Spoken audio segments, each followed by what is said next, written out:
Hey everyone, welcome to our channel. In today's video, we'll learn how to extend frame in DaVinci Resolve 18 Extend Freeze Frame Easy DaVinci Resolve tutorial.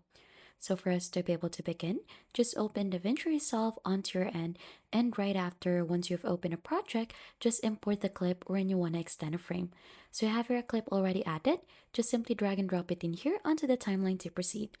So we're gonna go ahead and make this timeline bigger first. So let's zoom that one here.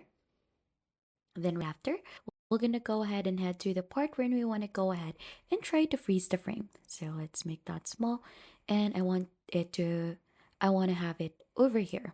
Simply click onto the clip and click onto this blade icon to go ahead and cut its middle part. So it should go ahead and look something like this. Click onto this select tool, and then we're gonna go ahead and drag this onto a part over here so that we could go ahead and make space for the freeze frame. So click onto the first clip in here and click onto the left icon onto your keyboard.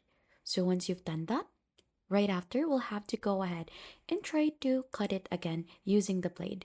So cut that just like that. And right after, let's zoom this in first. Click onto the clip. So click onto the select tool first and click onto the clip in here. Right click onto this. So once you've right click onto that specific clip, there should be an option for you to change the clip speed. Click onto that, and right after we'll have to freeze the frame. So you'll have to click on change, and since that one is already frozen, we'll have to go ahead and lengthen this. So you'll just have to go ahead and drag it both sides. And as you can see, it will go ahead and add a freeze frame onto the middle part of the screen, just like this. And that is how easy you could go ahead and extend frame in DaVinci Resolve 18 Extend Freeze Frame.